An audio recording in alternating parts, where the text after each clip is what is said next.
আউযু বিল্লাহি মিনাশ শাইতানির রাজিম। বিসমিল্লাহির রহমানির রহিম। সূরা আল বাকারা। নামকরণ বাকারা মানে গাভী। এ সূরায় এক জায়গায় গাভীর উল্লেখ থাকার কারণে এই নামকরণ করা হয়েছে। কোরআন মাজিদের প্রত্যেকটি সূরায় এত ব্যাপক বিষয়ের আলোচনা করা হয়েছে, যার ফলে বিষয়বস্তুর দিক দিয়ে তাদের জন্য কোনো পরিপূর্ণ ও সার্বিক অর্থবোধক শিরোনাম উদ্ভাবন করা সম্ভব নয়। শব্দ সম্ভারের দিক দিয়ে আরবি ভাষা অত্যন্ত সমৃদ্ধ হলেও মূলত এটি তো মানুষের ভাষা, আর মানুষের মধ্যে প্রচলিত ভাষাগুলো খুব বেশি সংকীর্ণ ও সীমিত পরিসর সম্পন্ন। সেখানে এই ধরনের ব্যাপক বিষয়বস্তুর জন্য পরিপূর্ণ অর্থব্যঞ্জক শিরোনাম তৈরি করার মতো শব্দ বা বাক্যের যথেষ্ট অভাব রয়েছে। এজন্য নবী সাল্লাল্লাহু আলাইহি ওয়াসাল্লাম মহান আল্লাহর নির্দেশ অনুযায়ী কোরআনের অধিকাংশ সূরার জন্য শিরোনামের পরিবর্তে নিছক আলামত ভিত্তিক নাম রেখেছেন। এ সূরার নামকরণ আল বাকারা করার অর্থ এই নয় যে এখানে গাভী সম্পর্কে আলোচনা করা হয়েছে, বরং এর অর্থ কেবল এতটুকু যে এখানে গাভীর কথা বলা হয়েছে। নাজিলের সময়কাল। এ সূরার বেশিরভাগ মদিনায় হিজরতের পর মাদানী জীবনের একেবারে প্রথম যুগে নাজিল হয়, আর এর কম অংশ পরে নাজিল হয়।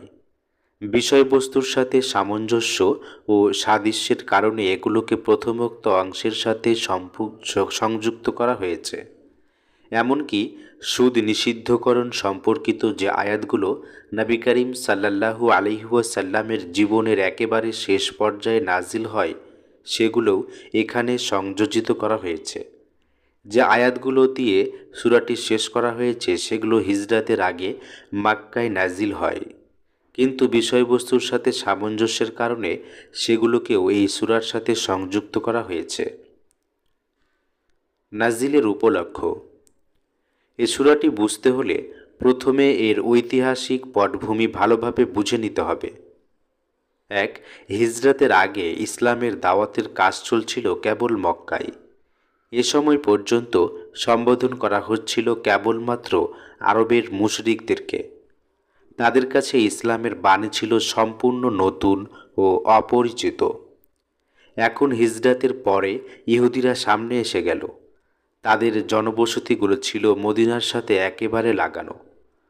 তারা তাওহীদ, রিসালাত, ওহী, আখেরাত ও ফেরেশতাদের স্বীকৃতি দিত।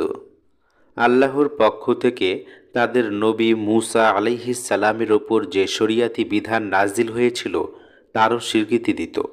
নীতিগতভাবে তারাও সেই দিন ইসলামের অনুসারী ছিল, যার শিক্ষা হজরত মুহাম্মদ সাল্লাল্লাহু আলাইহি ওয়াসাল্লাম দিয়ে চলছিলেন। কিন্তু বহু শতাব্দীকালের ক্রমাগত পতন ও অবনতির ফলে তারা আসল দিন থেকে অনেক দূরে সরে গিয়েছিল। তাদের আকীদা বিশ্বাসের মধ্যে বহু অনিসলামী বিষয়ের অনুপ্রবেশ ঘটেছিল। তাওরাতে এর কোনো ভিত্তি ছিল না। তাদের কর্মজীবনে এমন অসংখ্য রীতি পদ্ধতির প্রচলন ঘটেছিল যথার্থ দিনের সাথে যেগুলোর কোনো সম্পর্ক ছিল না। তাওরাতের মূল বিষয়বস্তুর সাথেও এগুলোর কোনো সামঞ্জস্য ছিল না। আল্লাহর কালাম তাওরাতের মধ্যে তারা মানুষের কথা মিশিয়ে দিয়েছিল। শাব্দিক বা অর্থগত দিক দিয়ে আল্লাহর কালাম যতটুকু পরিমাণ সংরক্ষিত ছিল তাকেও তারা নিজেদের মনগড়া ব্যাখ্যা বিশ্লেষণের মাধ্যমে বিকৃত করে দিয়েছিল। দিনের যথার্থ প্রাণবস্তু তাদের মধ্য থেকে অন্তর্হিত হয়ে গিয়েছিল। লোক দেখানো ধার্মিকতা ছিল নিছক একটা নিষ্প্রাণ খোলসে তারা বুকের সাথে আঁকড়ে ধরে রেখেছিল। তাদের উলামা, মাশায়েখ, জাতীয় নেতৃবৃন্দ ও জনগণ সবার আকীদা, বিশ্বাস এবং নৈতিক ও বাস্তব কর্মজীবন বিকৃত হয়ে গিয়েছিল। নিজেদের এই বিকৃতির প্রতি তাদের আসক্তি এমন পর্যায়ে পৌঁছে গিয়েছিল যার ফলে কোনো প্রকার সংস্কার সংশোধন গ্রহণের তারা বিরোধী হয়ে উঠেছিল। তখনই কোনো আল্লাহর বান্দা তাদেরকে আল্লাহর দ্বীনের সরল সোজা পথের সন্ধান দিতে আসলেন। তখন তারা তাকে নিজেদের সবচেয়ে বড় দুশমন মনে করে সম্ভাব্য সকল উপায়ে তার সংশোধন প্রচেষ্টা ব্যর্থ করার জন্য উঠে পড়ে লাগল। শত শত বছর ধরে ক্রমাগতভাবে এই একই ধারার পুনরাবৃত্তি হয়ে চলছিল। এরা ছিল আসলে বিকৃত মুসলিম। দিনের মধ্যে বিকৃতি, দিন বহির্ভূত বিষয়গুলোর দিনের মধ্যে অনুপ্রবেশ, ছোটোখাটো বিষয় নিয়ে বাড়াবাড়ি, দলাদলি, বেশি গুরুত্বপূর্ণ বিষয়কে বাদ দিয়ে কম গুরুত্বপূর্ণ ও গুরুত্বহীন বিষয় নিয়ে মাতামাতি, আল্লাহকে ভুলে যাওয়া ও পার্থিব লোভ লালসায় আকণ্ঠ নিমজ্জিত হয়ে যাওয়ার কারণে তারা পতনের শেষ প্রান্তে পৌঁছে গিয়েছিল। এমনকি তারা নিজেদের আসল মুসলিম নামও ভুলে গিয়েছিল। নিছক ইহুদি নামের মধ্যেই তারা নিজেদেরকে বাঁচিয়ে রেখেছিল। আল্লাহর দিনকে তারা কেবল ইসরায়েল বংশজাতদের পৃতসূত্রে প্রাপ্ত উত্তরাধিকার পরিণত করেছিল। কাজেই নবী সাল্লাল্লাহু আলাইহি ওয়াসাল্লাম মদিনায় পৌঁছার পর ইহুদিদেরকে আসল দিনের দিকে আহ্বান করার জন্য আল্লাহ তাকে নির্দেশ দিলেন। সূরা বাকারার 15 ও 16 রুকুর এই দাওয়াত সম্বলিত। এ রুকুতে যেভাবে ইহুদির ইতিহাস এবং তাদের নৈতিক ও ধর্মীয় অবস্থার সমালোচনা করা হয়েছে এবং যেভাবে তাদের বিকৃত ধর্ম ও নৈতিকতার উল্লেখযোগ্য বৈশিষ্ট্যের মোকাবেলায় যথার্থ দিনের মূলনীতিগুলো পাশাপাশি উপস্থাপন করা হয়েছে, তাতে আনুষ্ঠানিক ধার্মিকতার মোকাবেলায় যথার্থ ধার্মিকতা কাকে বলে, সত্য ধর্মের মূলনীতিগুলো কী এবং আল্লাহর দৃষ্টিতে কোন কোন জিনিস যথার্থ গুরুত্বের অধিকারী তা দিবালোকের মতো সুস্পষ্ট হয়ে উঠেছে। 2. মদিনায় পৌঁছার পর ইসলামী দাওয়াত একটি নতুন পর্যায়ে প্রবেশ করেছিল। মক্কায় তো কেবল দ্বীনের মূলনীতিগুলোর প্রচার এবং দ্বীনের দাওয়াত গ্রহণকারীদের নৈতিক প্রশিক্ষণ দানের মধ্যেই ইসলামী দাওয়াতের কাজ সীমাবদ্ধ ছিল। কিন্তু হিজরাতের পর যখন আরবের বিভিন্ন গোত্রের লোকেরা ইসলাম গ্রহণ করে চতুর্দিক থেকে মদিনায় এসে জমায়েত হতে থাকল এবং আনসারদের সহায়তায় একটি ছোট ইসলামী রাষ্ট্রের ভিত গড়ে উঠল, তখন মহান আল্লাহ সমাজ, সংস্কৃতি, লোকাচার, অর্থনীতি ও আইন সম্পর্কিত মৌলিক বিধান দিতে থাকলেন এবং ইসলামী মূলনীতির ভিত্তিতে ওই নতুন জীবন ব্যবস্থাটি কিভাবে গড়ে তুলতে হবে তারও নির্দেশ দিতে থাকলেন। এ সূরার শেষ 23টি রুকুতে বেশিরভাগ ক্ষেত্রে এই নির্দেশ ও বিধানগুলো বয়ান করা হয়েছে। এর অধিকাংশ শুরুতেই পাঠিয়ে দেওয়া হয়েছিল এবং কিছু পাঠানো হয়েছিল পরবর্তী পর্যায়ে প্রয়োজন অনুযায়ী বিক্ষিপ্তভাবে। 3. হিজরাতের পর ইসলাম ও কুফরের সংঘাতও একটি নতুন পর্যায়ে প্রবেশ করেছিল। হিজরাতের আগে ইসলামের দাওয়াত কুফরের ঘরের মধ্যেই দেয়া হচ্ছিল। তখন বিভিন্ন গোত্রের যেসব লোক ইসলাম গ্রহণের করত তারা নিজেদের জায়গায় দ্বীনের প্রচার করত। এর জবাবে তাদের নির্যাতনের শিকার হতে হতো। কিন্তু হিজরাতের পরে এই বিক্ষিপ্ত মুসলমানরা মদিনায় একত্রিত হয়ে একটি ছোট ইসলামী রাষ্ট্র গঠন করার পর অবস্থা পরিবর্তিত হতে লাগল। তখন একদিকে ছিল একটি ছোট জনপদ এবং অন্যদিকে সমগ্র আরব ভূখণ্ড তাকে ধ্বংস করার জন্য উঠে উপড়ে লেগেছিল। এখন এই ছোট্ট জামায়াতটির কেবল সাফল্যই নয়, বরং তার অস্তিত্ব ও জীবনই নির্ভর করছিল 5টি জিনিসের ওপর। 1. পূর্ণ শক্তিতে ও পরিপূর্ণ উৎসাহ উদ্দীপনা সহকারে নিজেদের মতবাদের প্রচার করে সর্বাধিক সংখ্যক লোককে নিজের চিন্তা ও আকীদা বিশ্বাসের অনুসারী করার চেষ্টা করা। 2. বিরোধীদের বাতিল ও ভ্রান্ত পথের অনুসারী বিষয়টি তাকে এমনভাবে প্রমাণ করতে হবে যেন কোনো বুদ্ধি বিবেকবান ব্যক্তি মনের এই ব্যাপারে বিন্দুমাত্র সংশয় না থাকে। 3. গৃহহারা ও সারা দেশের মানুষের শত্রুতা ও বিরোধিতার সম্মুখীন হবার কারণে অভাব, অনটন, অনাহার, অর্থাহার এবং সার্বক্ষণিক অশান্তি ও নিরাপত্তাহীনতায় সেই ভুগছিল। চতুর্দিক থেকে বিপদ তাকে ঘিরে নিয়েছিল। এ অবস্থায় যেন সে ভীত সন্ত্রস্ত না হয়ে পড়ে। পূর্ণ ধৈর্য ও সহিংসতা সহকারে যেন অবস্থার মোকাবেলা করে এবং নিজের সংকল্পের মধ্যে সামান্যতম দ্বিধা সৃষ্টির সুযোগ না দেয়। 4, তার দাওয়াতকে ব্যর্থকাম করার জন্য যে কোনো দিক থেকে যে কোনো সশস্ত্র আক্রমণ আসবে, পূর্ণ সাহসিকতার সাথে তার মোকাবেলা করার জন্য তাকে প্রস্তুত হতে হবে। বিরোধী পক্ষের সংখ্যা ও তাদের শক্তির সাধিক্যের পরোয়া করা চলবে না।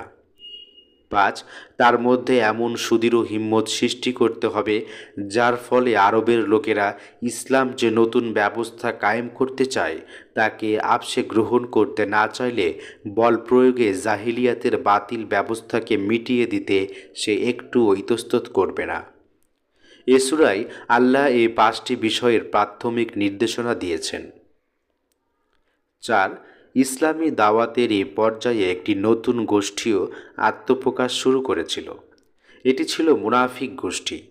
নবী করিম সাল্লাল্লাহু আলাইহি ওয়াসাল্লামের মক্কায় অবস্থানকালের শেষের দিকেই মুনাফিকির প্রাথমিক আলামতগুলো সুস্পষ্ট হতে শুরু হয়েছিল।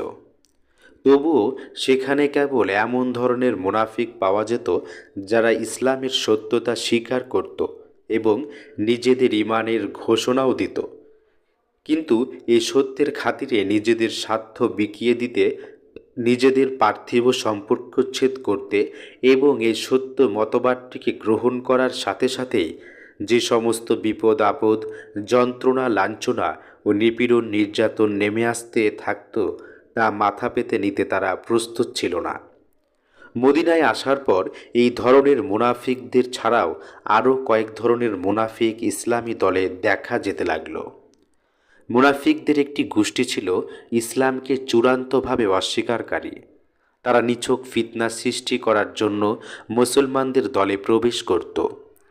মুনাফিকদের দ্বিতীয় গোষ্ঠীটির অবস্থা ছিল এই যে, চতুর্দিক থেকে মুসলিম কর্তৃত্ব ও প্রশাসন দ্বারা পরিবেষ্টিত হয়ে যাবার কারণে তারা নিজেদের স্বার্থ সংরক্ষণের উদ্দেশ্য একদিকে নিজেদেরকে মুসলমানদের অন্তর্ভুক্ত করত এবং অন্যদিকে ইসলাম বিরোধীদের সাথেও সম্পর্ক রাখত। এভাবে তারা উভয় দিকের লাভের হিস্সা ঝুলিয়ে রাখত এবং উভয় দিকের বিপদের ঝাপটা থেকেও সংরক্ষিত থাকত। তৃতীয় গোষ্ঠীতে এমন ধরনের মুনাফিকদের সমাবেশ ঘটেছিল যারা ছিল ইসলাম ও জাহেলিয়াতের মধ্যে দ্বিধা দ্বন্দ্বে দোদুল্যমান।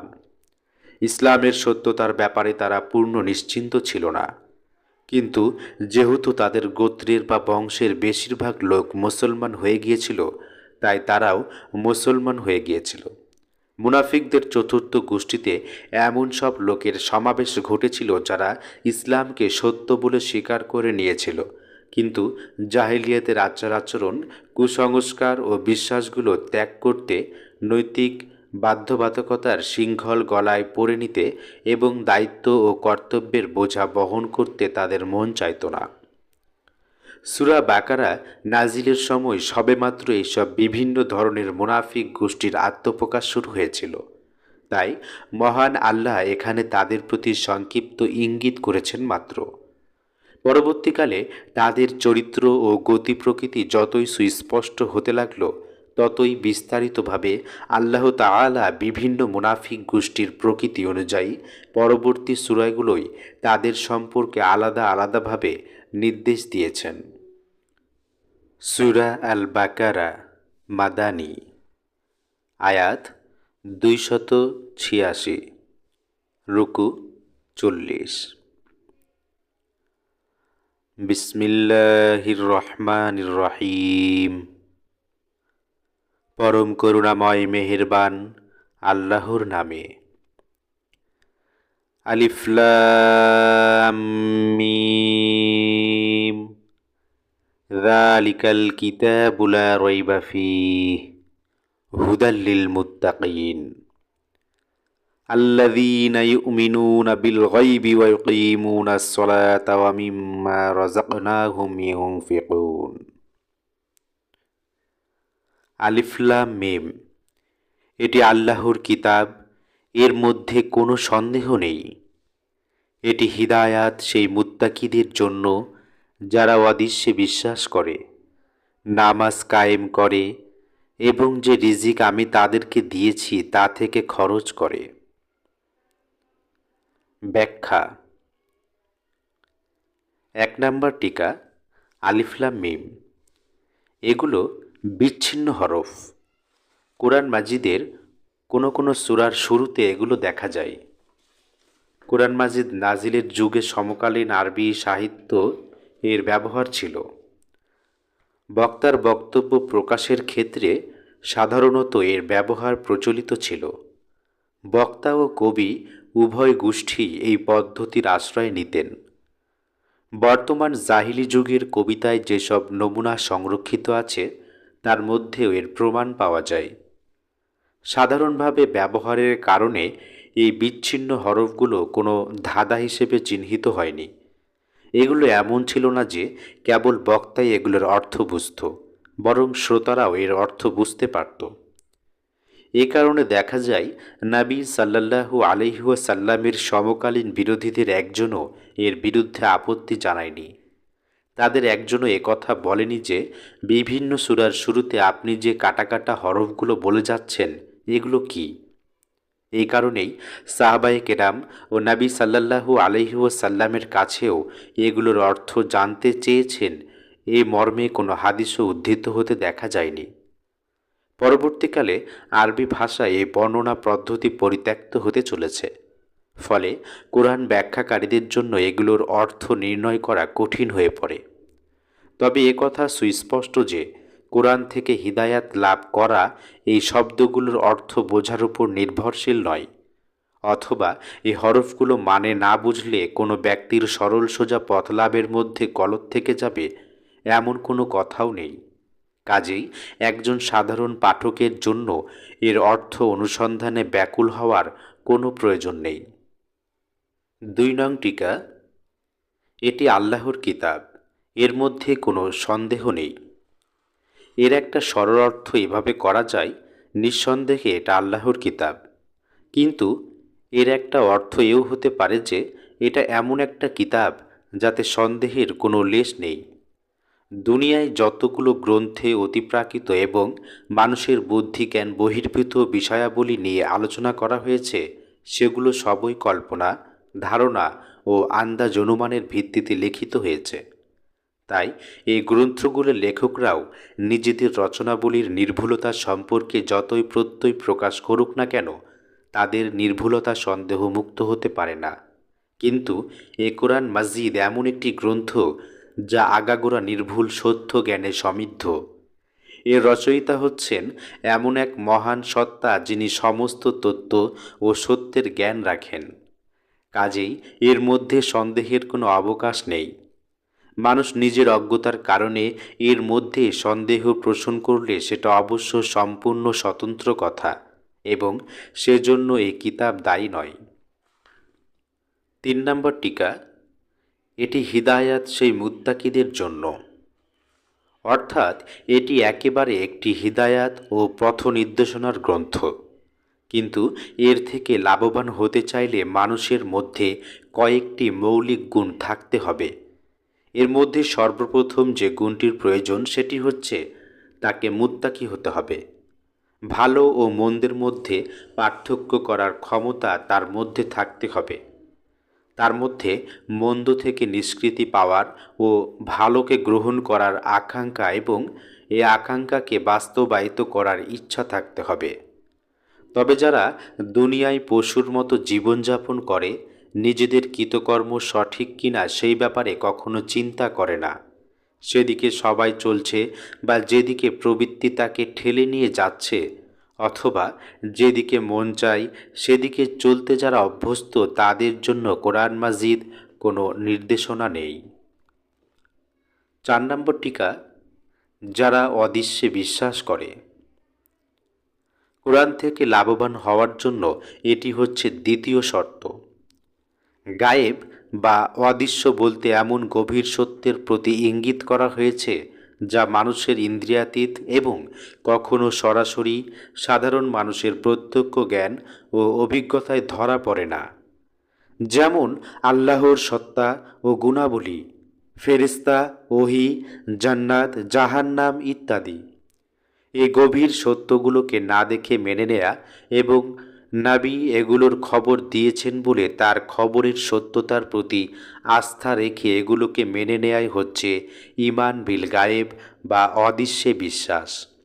এক্ষেত্রে সংশ্লিষ্ট আয়াতের অর্থ হচ্ছে এই যে, যে ব্যক্তি অনুভব করা যায় না এমন সত্যগুলো মেনে নিতে প্রস্তুত হবে, একমাত্র সেই কোরআনের হিদায়াত ও পথ নির্দেশনা থেকে উপকৃত হতে পারবে।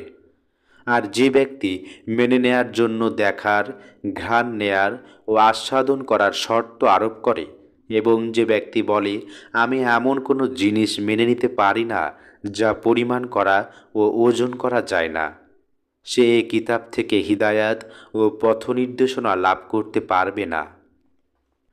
৫ নং টিকা, যারা নামাজ কায়েম করে। এটি হচ্ছে তৃতীয় শর্ত। এর অর্থ হচ্ছে যারা কেবল মেনে নিয়ে নীরবে বসে থাকবে তারা কোরআন থেকে উপকৃত হতে পারবে না, বরং মেনে নেয়ার পর সঙ্গে সঙ্গে তার আনুগত্য করা ও তাকে কার্যকর করাই হচ্ছে এই থেকে উপকৃত হবার জন্য একান্ত অপরিহার্য প্রয়োজন।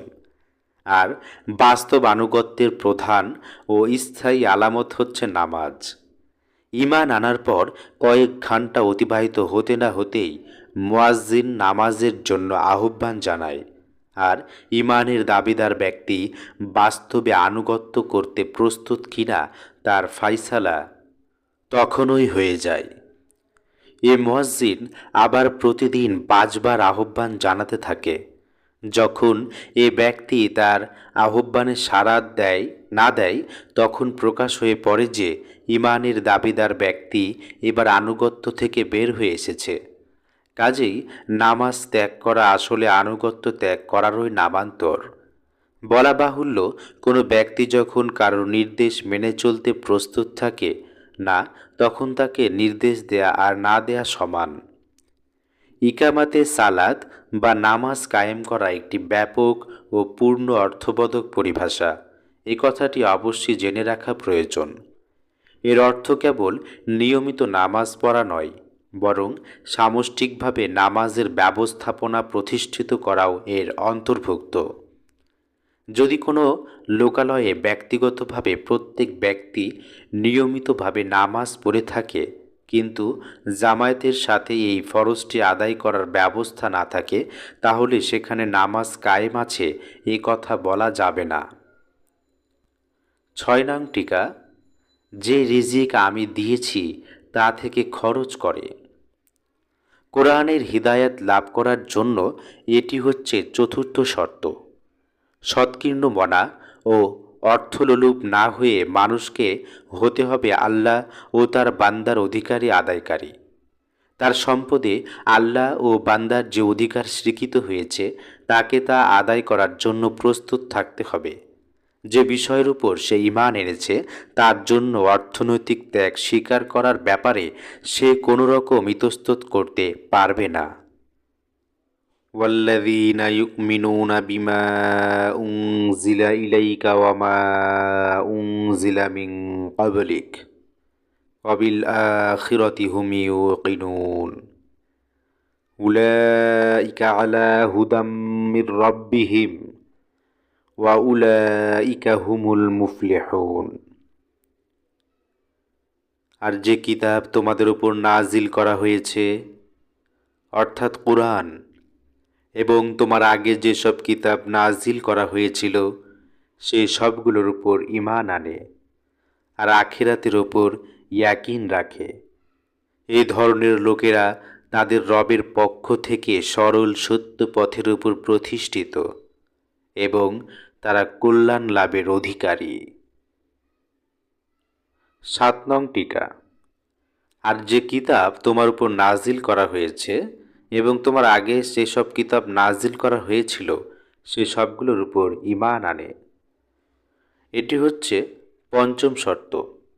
অর্থাৎ আল্লাহর ওহীর মাধ্যমে মুহাম্মদ সাল্লাল্লাহু আলাইহি ওয়াসাল্লাম ও তার পূর্ববর্তী নবীগণের ওপর বিভিন্ন যুগে ও বিভিন্ন দেশে যেসব কিতাব নাজিল করেছিলেন সেগুলোকে সত্য বলে মেনে নিতে হবে এই শর্তটির কারণে যারা আল্লাহর পক্ষ থেকে মানুষের জন্য বিধান অবতরণের প্রয়োজনীয়তাকে আদতে স্বীকারই করে না, অথবা প্রয়োজনীয়তাকে স্বীকার করলেও এজন্য ওহী ও নবুয়তের প্রয়োজন আছে বলে মনে করে না, এবং এর পরিবর্তে নিজেদের মন গড়া মতবাদকে আল্লাহর বিধান বলে ঘোষণা করে, অথবা আল্লাহর কিতাবের স্বীকৃতি দিলেও কেবলমাত্র সেই কিতাবটি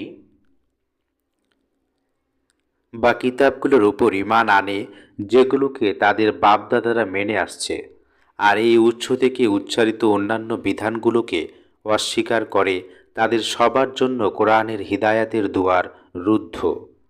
এই ধরনের সমস্ত লোককে আলাদা করে দিয়ে কোরআন তার অনুগ্রহ একমাত্র তাদের ওপর বর্ষণ করে যারা নিজেদেরকে আল্লাহর বিধানের মোকাপেক্ষী মনে করে, এবং আল্লাহর এই বিধান আলাদা আলাদাভাবে প্রত্যেকটি মানুষের কাছে না এসে বরং নবীদের ও আল্লাহর কিতাবের মাধ্যমেই মানুষের কাছে আসে বলে স্বীকার করে, আর এই সঙ্গে বংশ, গোত্র বা জাতিপ্রীতিতে লিপ্ত হয় না, বরং নির্ভেজাল সত্যের পূজারী হয়। সত্য যেখানে যে আকৃতিতে আবির্ভূত হোক না কেন, তারা তার সামনে মস্তক অবনত করে দেয়। ৮ নং টিকা, আখেরাতের উপর ইয়াকিন রাখে। এটি ষষ্ঠ ও সর্বশেষ শর্ত। আখেরাত একটি ব্যাপক ও পরিপূর্ণ অর্থবোধক শব্দ।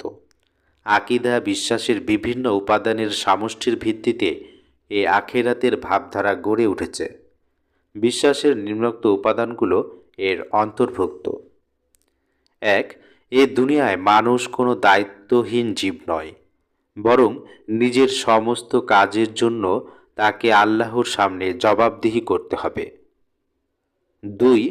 দুনিয়ার বর্তমান অবস্থা নিরন্তর নয়, একসময় এর মেয়াদ শেষ হয়ে যাবে, এবং সেই সময়টা একমাত্র আল্লাহরই জানেন। ৩. এই দুনিয়া শেষ হবার পর আল্লাহ আরেকটি দুনিয়া তৈরি করবেন। সৃষ্টির আদি থেকে নিয়ে কিয়ামত পর্যন্ত পৃথিবীতে যত মানুষের জন্ম হয়েছে সবাইকে সেখানে একই সঙ্গে পুনর্বার সৃষ্টি করবেন। সবাইকে একত্র করে তাদের কর্মকাণ্ডের হিসাব নেবেন, সবাইকে তার কাজের পূর্ণ প্রতিদান দেবেন। ৪. আল্লাহর এই সিদ্ধান্তের প্রেক্ষিতে সৎলোকেরা জান্নাতে স্থান পাবে এবং অসৎ লোকদেরকে নিক্ষেপ করা হবে জাহান্নামে। ৫. বর্তমান জীবনের অর্থনৈতিক সমৃদ্ধি ও অসমৃদ্ধি সাফল্য ও ব্যর্থতার আসল মানদণ্ড নয়, বরং আল্লাহর শেষ বিচারে যে ব্যক্তি উতরে যাবে সেই হচ্ছে সফলকাম, আর যেখানে সে উতরাবে না সে ব্যর্থ।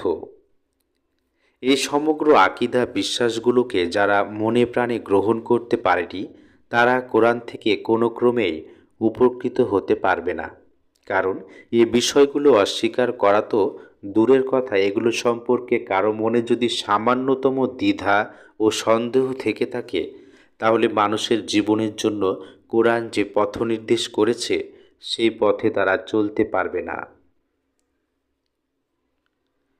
ইন্নাল্লাযীনা কাফারু সাওয়াউন আলাইহিম আআনযারতাহুম আম লাম তুনযিরহুম লা ইউমিনুন। খাতামাল্লাহু আলা কুলুবিহিম ওয়া আলা সামইহিম ওয়া আলা আবসারিহিম গিশাওয়াহ ওয়া লাহুম আযাবুন আযীম। যেসব লোক এগুলো মেনে নিতে অস্বীকার করছে তাদের জন্য সমান, তোমরা তাদেরকে সতর্ক করো বা না করো, তারা মেনে নেবে না। আল্লাহ তাদের হৃদয়ে ও কানে মোহর মেরে দিয়েছেন এবং তাদের চোখের উপর আবরণ পড়ে গেছে, তারা কঠিন শাস্তি পাওয়ার যোগ্য। ব্যাখ্যা। ৯ নং টিকা, যেসব লোক এগুলো অস্বীকার করেছে, অর্থাৎ ওপরে বর্ণিত ৬টি শর্ত যারা পূর্ণ করেনি অথবা সেগুলোর মধ্য থেকে কোনো একটি গ্রহণ করতে অস্বীকৃতি জানিয়েছে। ১০ নং টিকা, তাদের জন্য সমান, তোমরা সতর্ক করো বা না করো, তারা মেনে নিবে না। আল্লাহ মোহর মেরে দিয়েছেন বলেই তারা মেনে নিতে অস্বীকার করেছিল, এটাই এই বক্তব্যের অর্থ নয়। বরং এর অর্থ হচ্ছে, যখন তারা ওপরে বর্ণিত মৌলিক বিষয়গুলো প্রত্যাখ্যান করেছিল এবং নিজেদের জন্য কোরআনের উপস্থাপিত পথের পরিবর্তে অন্য পথ বেছে নিয়েছিল, তখন আল্লাহ তাদের হৃদয়ে ও কানে মোহর মেরে দিয়েছিলেন। যে ব্যক্তি কখনো ইসলাম প্রচারের কাজে আত্মনিয়োগ করেছেন, তিনি অবশ্যই এই মোহর লাগার অবস্থার ব্যাপারে বাস্তব অভিজ্ঞতা লাভ করে থাকবেন। আপনার উপস্থাপিত পথ যাচাই করার পর কোনো ব্যক্তি একবার যখন তাকে প্রত্যাখ্যান করে, তখন উল্টো পথে তার মন মানস এমনভাবে দৌড়াতে থাকে, যার ফলে আপনার কোনো কথা আর তার বোধগম্য হয় না। আপনার দাওয়াতের জন্য তার কান হয়ে যায় বধির ও কালা। আপনার কার্যপদ্ধতির গুণাবলী দেখার ব্যাপারে তার চোখে দেখা যায় অন্ধ। তখন সুস্পষ্টভাবে অনুভূত হয় যে সত্যিই তার হৃদয়ের দুয়ারে তালা লাগিয়ে দেওয়া হয়েছে।